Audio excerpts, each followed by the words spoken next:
this is him. This is him.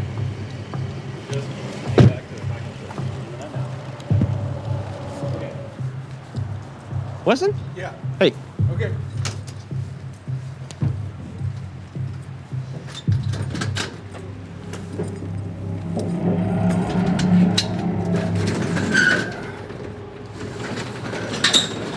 And you're here for? Full disclosure, I'm actually not here to buy a ladder. I'm hoping you're the right Weston Suddeth that I'm looking for. Yeah. There's only one I could find. Yeah. I'm doing a documentary about Mary Joya and Greg Niffen from Rainbow Village. Holy cow.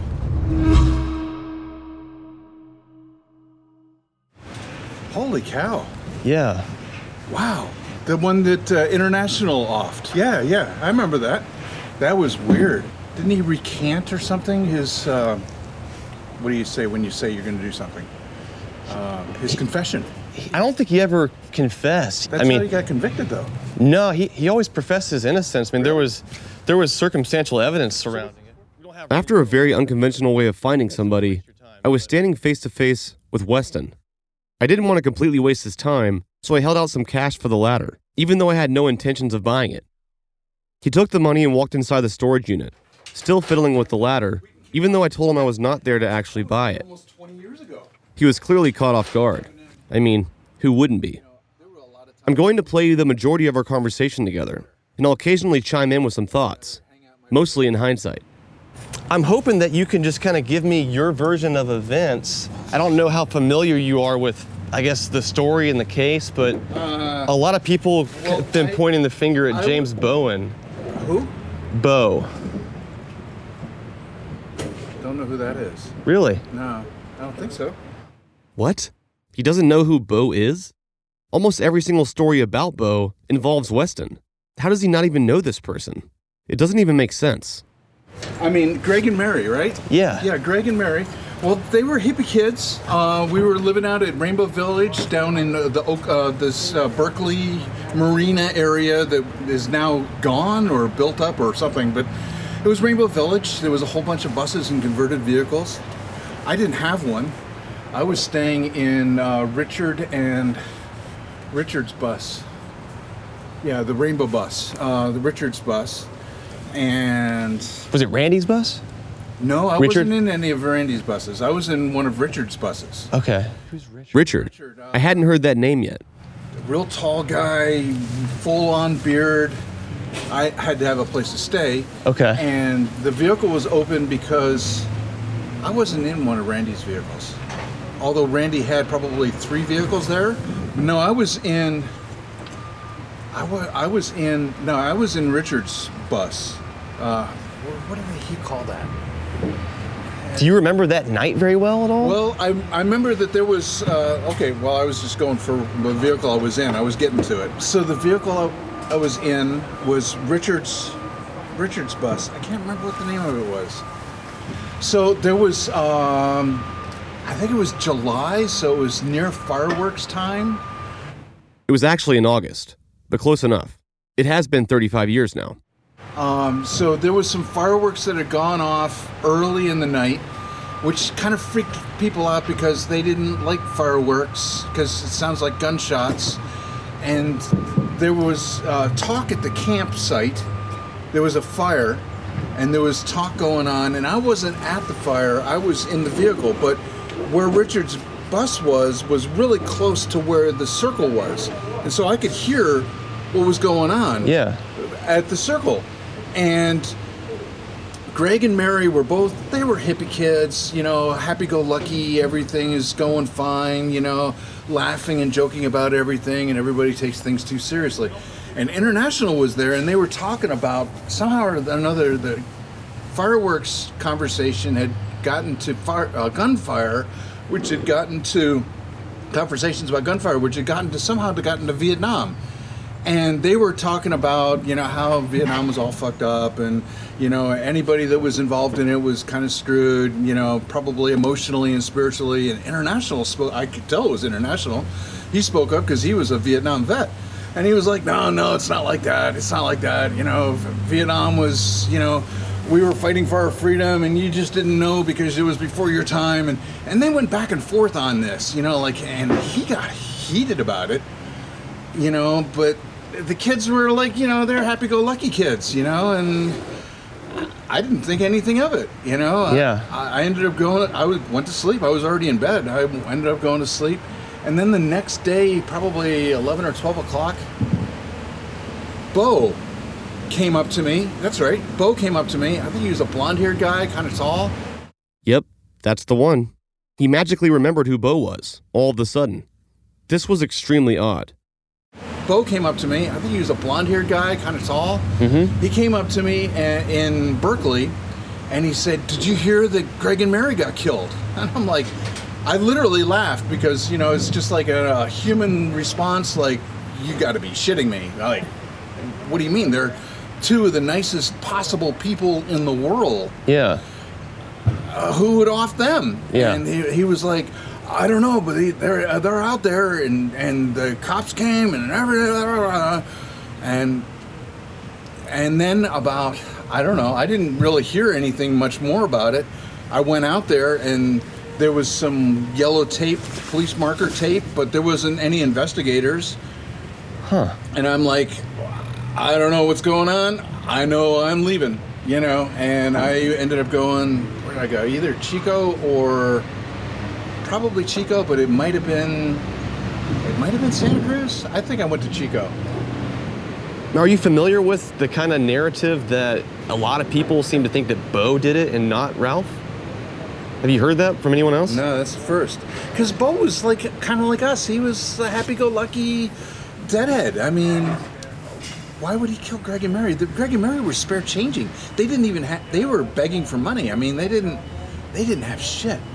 Why would Ralph have killed them either? I mean, either one's weird. The only thing I put in my head that they just got into this argument over, you know, the hippies on one side and the Vietnam vet on the other, and you know, you just don't understand. No, you don't understand. And that's all I don't know. You would think there would be witnesses at least or something. It's just so weird. There was 20 people at the fire. There was a lot of people that night, you know, and I don't know. I thought everybody was safe because there's a lot of people. Nobody's going to do anything out there. It's a place of safety. It was like our refuge. Yeah. I mean, that's why. Clearly, I had caught Weston off guard, so I wanted to give him the benefit of the doubt here. But his selective memory of Bo is just weird. The only thing I could think of was that there was that boat that was for sale, that big boat, that big, huge boat that was on the right-hand side as you were coming in, that didn't move. But the guy was having troubles with the city over his boat because they wanted him to pay rent because he was there before the landfill was there, before they made Rainbow Village, and now his property became worth something. And he was like, well, I've been here. I'm grandfathered in, you know. So what about that guy? Huh? So what about that guy? Well, he was at the fire earlier. I mean, I could hear his voice. And he was the only non-us that was there. Okay. Klaus, because I worked for him a little bit. He lived on the boat. I mean, it was a piece of junk. It wasn't going anywhere. The person he's referring to did in fact exist. His name was Klaus von Wendel. At the time of the murders, he was living on his boat in Rainbow Village. His name is mentioned several times in the court documents, but I'm not exactly sure what Weston is getting at here. How we heard your name specifically was a guy named Robert or Bert. Bo was staying with him for a little while. He says that one random night you came over and you were asking Bo, how do you sleep at night? Why were you washing your hands in the grass?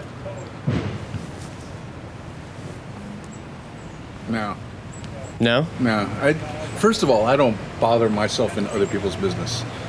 My whole doctrine in life is mind my own fucking business, you know, and if I'm not there, I don't talk about it. So that's why I'm just giving you my input. I can't create facts that I don't know anything about. Yeah, I get that. So he doesn't remember this. Robert clearly does. Maybe Robert got Weston confused with somebody else. Or maybe it was Weston, and this conversation had nothing to do with Greg and Mary's murders at all, and was just completely insignificant, and that's why Weston has no memory of it. I don't know. There was like 10, 11 people who seemed to think that Bo did it. Comparatively, the evidence arguably lines up more against Bo. How did they convict International if he didn't do it? I think probably because he was black. Wrong place, wrong time. He's also a Vietnam vet. And he was a felon. History of violence. But I thought he confessed. That's what the lady said twice. Times. I talked to her. No. Weston seemed hung up on this idea that Ralph International Thomas had confessed at some point. Nowhere in the court documents can you find this, at all. It simply never happened. Ralph always claimed he was innocent. According to Weston, several years after the murders, he was tracked down by some woman who was supposedly working for Ralph's defense team, and she told him that he was recanting his confession. I've searched high and low for anything on this at all, and from what I've found, Ralph never confessed, and I have no idea who that woman was. I don't even know who Bo is. He was from Santa Cruz. He wasn't from Berkeley. So he certainly wasn't a Chicoite. He never hung out in Northern California at all, where Brandy and all the rest of the Turtle family was. So he was more of a southern, and Santa Cruz was about as far north as he ever got. And the only reason he was in town was because the dead had been there 3 weeks earlier at the Greeks in Berkeley, or maybe it was the Oakland shows. One or the other, because they were right on that side of the bay. The Greek theater shows he's referring to were on June 14th and June 15th, 1985, 2 months before the murders. The Oakland show was on August 18th, just 3 days after the murders. That's probably the one he's thinking of. And that's the only reason he was there, and he couldn't get out of town because he didn't have money or something like that? Bo? Yeah. I don't even know his last name. Where did you sleep that night? I slept in Richard's bus. And where did Bo sleep, do you know? I have no clue. No clue. Do you remember seeing Bo at all that night? He didn't have a regular vehicle, but Bo talked to me the next day. He's the one that told me that Greg and Mary got killed, and the way he said it was like, "There's no way." I didn't believe it, but he was serious, and he said he was leaving town too. That's what gave me the idea to leave, because he said, "I'm leaving. I'm leaving town." Why was he leaving town? The system, wrong place, wrong time, just like International got railroaded. We would have been railroaded. I mean, we didn't have roots. We weren't part of the society. We were just deadhead rainbow kids out there on the edge, A lot of people left right away. I mean, that village emptied out. Did you ever see their bodies? I only heard about it. So when I went out there, I grabbed my backpack out of Richard's bus, locked it up the special way, and left. I mean, the only thing I saw was yellow tape. I thought there'd be investigators, So I ended up taking the bus down to the Shell station, and you had to walk from there because there was no other way out there. And I remember walking past the boat guy, and the boat guy was like, he was like pantomiming, like there's weird trouble up ahead kind of thing. Weird. So, I was ready. Okay, whatever. He got questions for me. Fine. I was in the bus. It's long over now is the thing. I mean, it's really? not really, because it's Greg and Mary were my friends, and they got killed right within feet of me, I guess. When you go back later and re-listen to an interview like this, you pick up on subtle things that you didn't really notice the first time. The tone in their voice, how they said things, and even what they were maybe about to say. Now, I don't want to overanalyze things because it's usually not productive, but this one little detail I felt compelled to point out. I'll play it back and let you decide for yourself. Greg and Mary were my friends, and they got killed right within feet of me, I guess.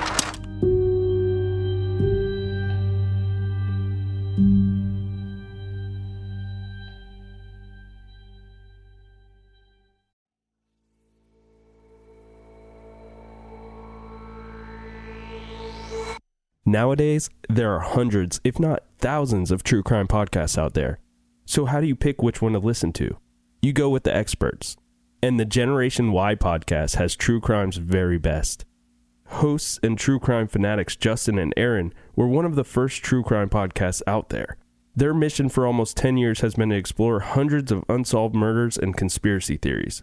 They'll dig through the evidence, give their takes, and ask the hard questions. And no case is too small or too big. In one of their latest episodes, Aaron and Justin profile a mysterious death from 2004.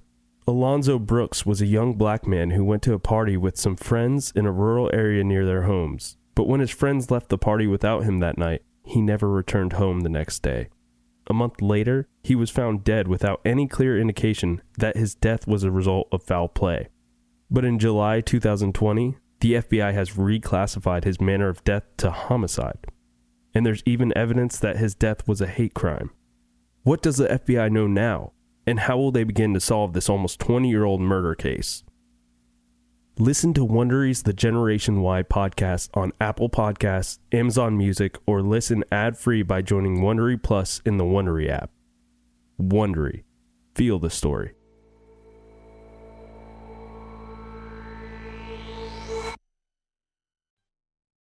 Greg and Mary were my friends, and they got killed right within feet of me, I guess. It's not over. It's never over. Especially if you don't think they had the right guy. We don't think so. Wow, that's weird. I mean, what else do you know about Bo? Nothing, really. I mean, he was a little shady. He was like me. He was a dealer.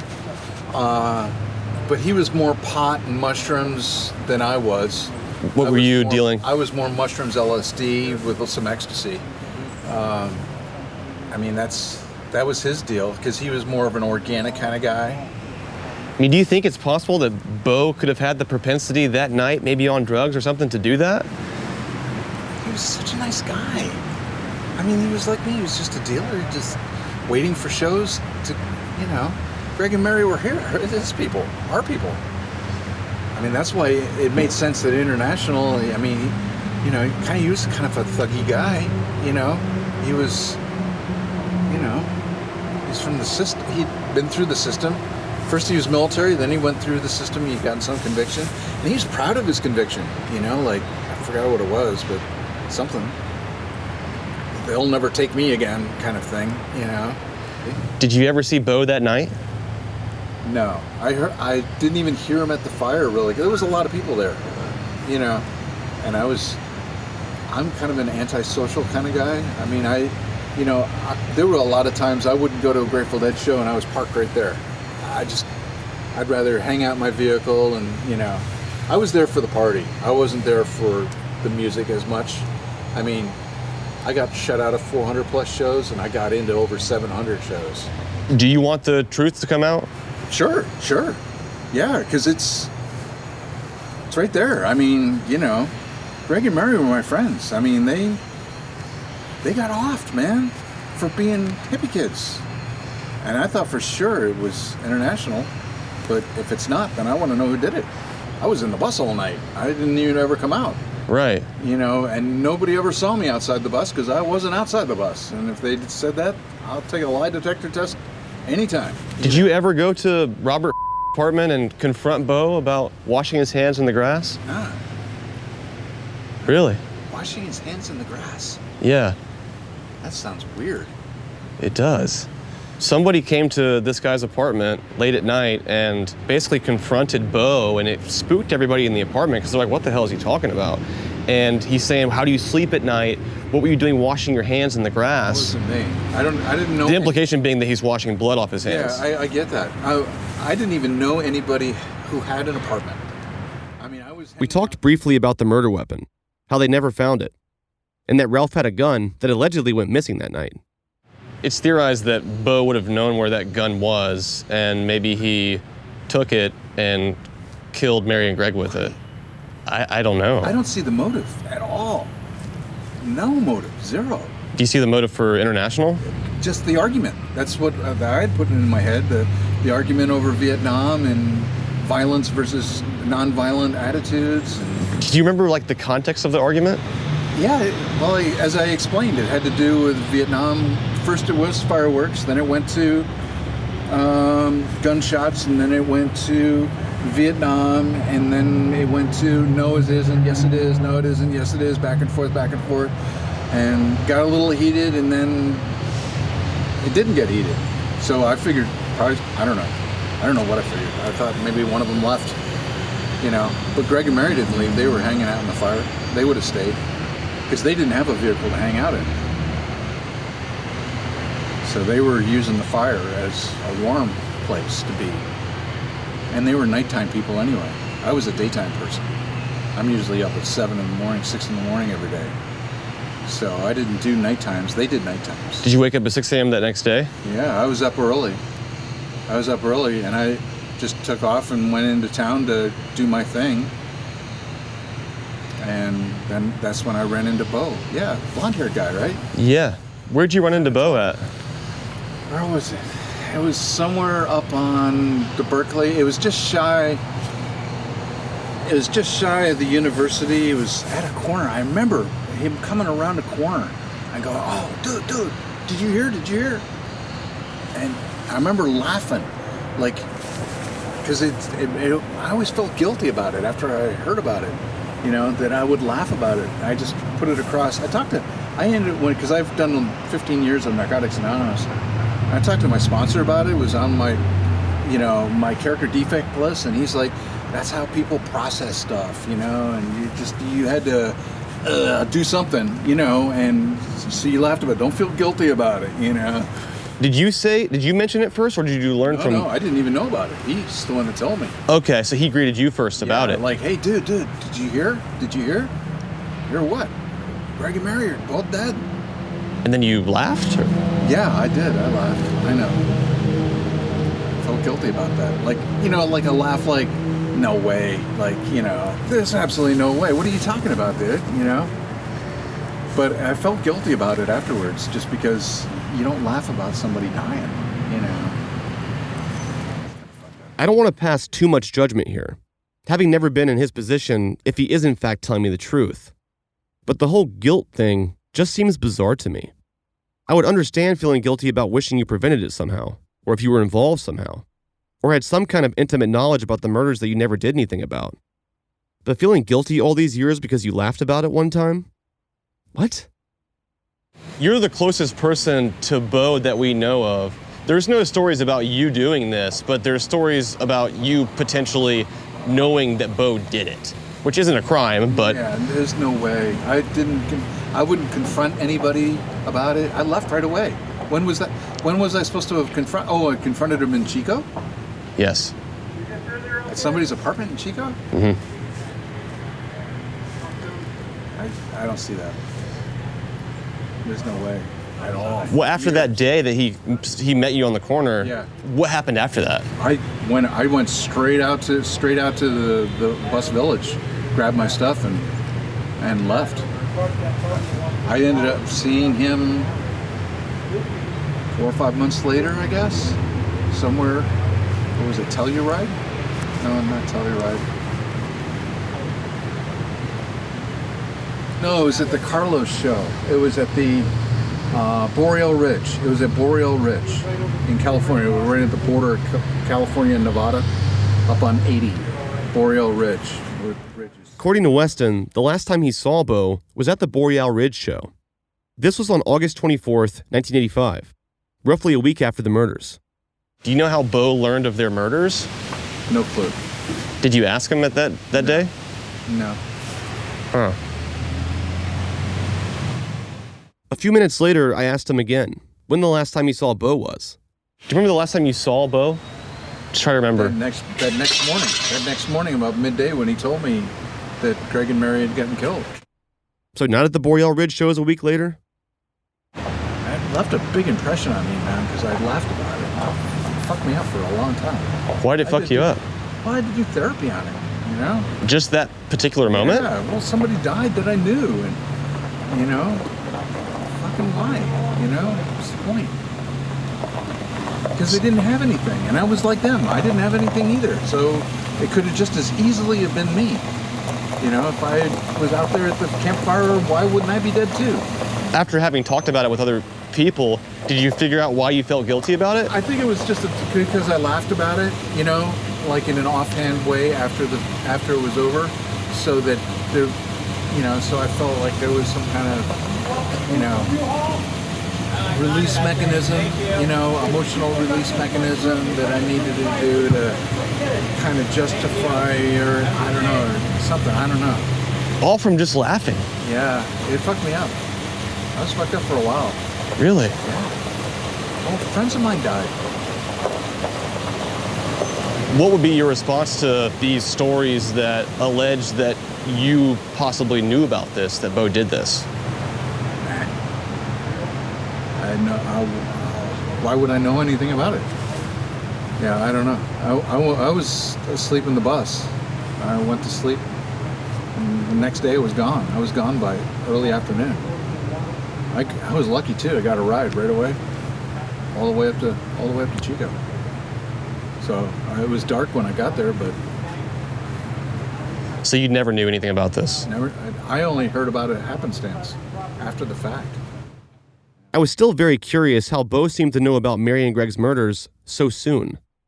The next morning, he told Weston they had both been killed and that he was skipping town. How'd he learn that? Did he say where he could have learned that from? Well, when I went out there, there was some yellow tape. There was yellow tape up around the campfire site. Yeah, midday, I guess. I don't know. It was more like 12 or 1. I'm just guessing because it was bright and sunny out. And I wasn't starting to feel down. And I always get down about 3 p.m. So it was before that. Well before that. Because I still had the energy to go out and hitchhike out of there. And he said he was leaving. He gave me the idea to leave. When he said he was going to hitchhike out of there, I'm like, sounds like a good idea. It's the only 2 people I know that have ever died anywhere remotely close to me. Ever. And they were my friends. I mean, I could have easily been in that circle. Just as easily as... I mean, I wasn't a spare changer, so I wasn't in their little circle. But it was one of those kind of arguments where I felt almost ready to go outside to be like, they're speaking the truth, International. You're a fucking asshole, But I'm a little bit more forthright about it. So that's what makes me feel I could have gotten off just as easy,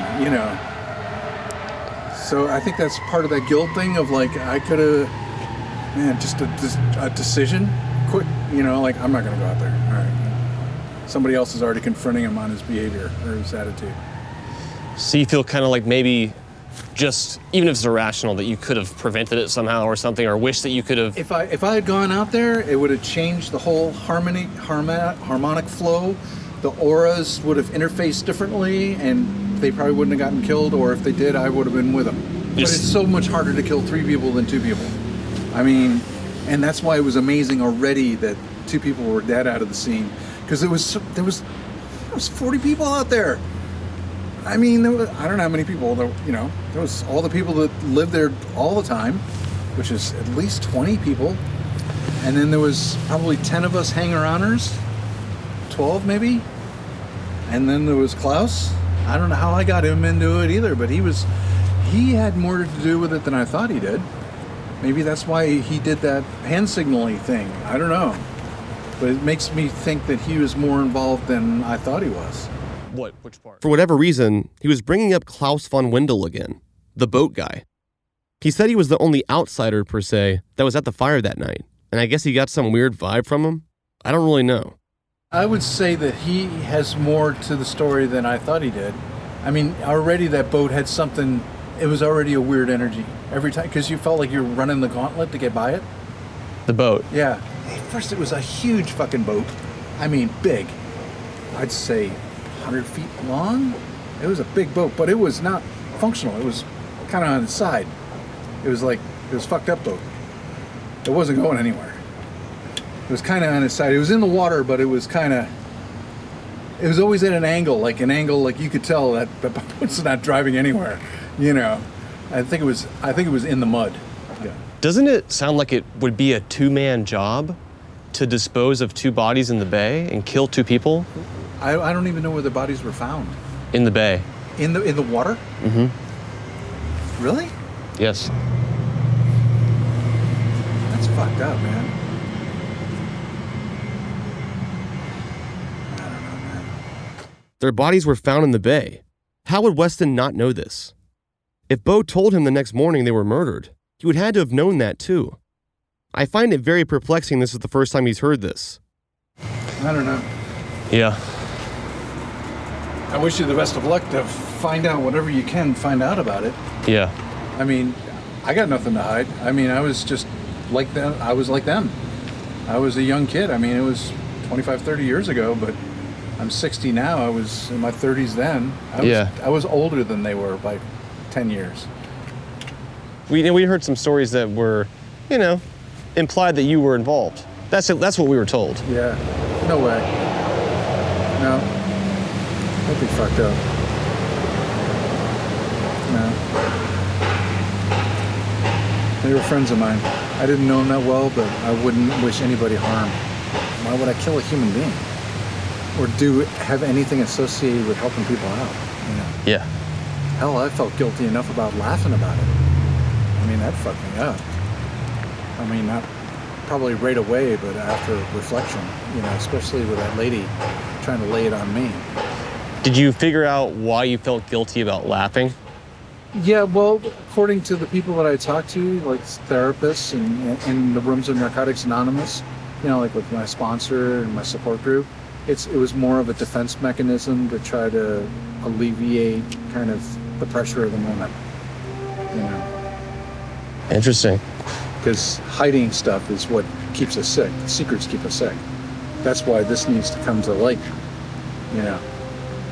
Because if Bo did it, then he's been laying with guilt for a long time, and he might just spill the whole fucking beans right off the bat. You never know, just because it's like a pressure cooker, just looking for the pinhole, So whoever did this needs to get burned. I thought they already had been burned, but somebody got burned. And if it wasn't the right person getting burnt, let's find out why. Because there's got to be closure. Maybe Bo will just pop like a fucking cork.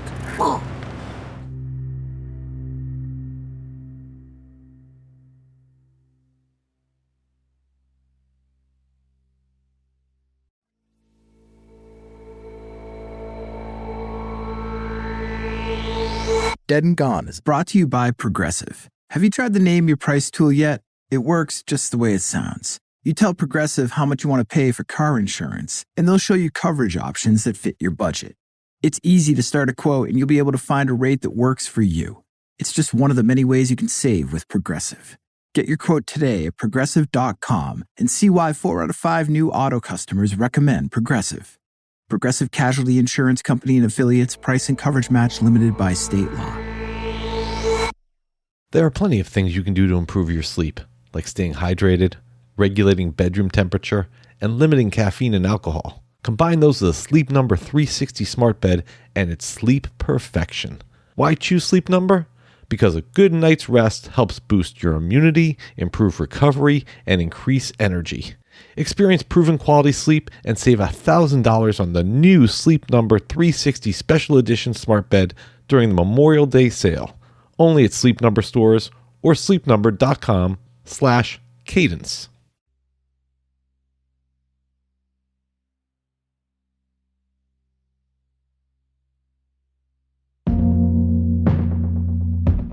That conversation with Weston was a lot to take in. Many statements he made seemed contradictory, but at the same time, this did happen 3 decades ago. Regardless, the way he talked about his relationship with Bo seemed off to me. How he didn't know him at all, then he knew him, then he didn't know him that well. Which one was it? The last time he saw him was the morning after the murders, but he also saw him a week later at the Boreal Ridge shows. Maybe he does feel that Bo was involved in this, and he just wants to distance himself. Weston seemed to flip-flop here and there on certain aspects of this case, but there were some things he seemed pretty firm about, where he never wavered. One being this. Bo came up to me. I think he was a blonde-haired guy, kind of tall. He came up to me in Berkeley, and he said, "Did you hear that Greg and Mary got killed?" Bo talked to me the next day. He's the one that told me that Greg and Mary got killed, and the way he said it was like, there's no way. In that moment, he learned that Mary and Greg had both been killed the night before. But you see, there's one really big problem with that statement. According to the court documents, what I'm about to read you is an undisputed fact. It is recognized by the court that after sunrise on the morning of the murders, a jogger noticed a body floating in the bay and called the police. Later that day, the police recovered Mary's body.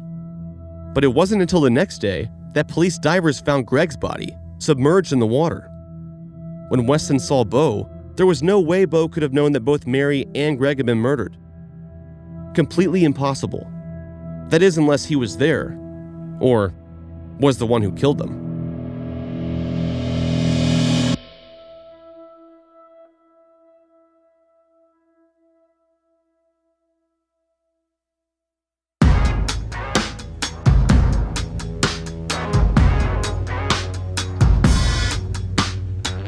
Thanks for checking out Dead and Gone. Dead and Gone is written, hosted, and produced by Payne Lindsay and myself, Jake Brennan. Check out my other music and true crime podcast, Disgraceland, about musicians getting away with murder and behaving very badly, as well as Payne's other shows, Radio Rental, Atlanta Monster, and Up and Vanished. Dead and Gone is a production of Tenderfoot TV and Double Elvis and brought to you by Cadence 13 and executive produced by Donald Albright, Payne Lindsay, Brady Sadler, and myself.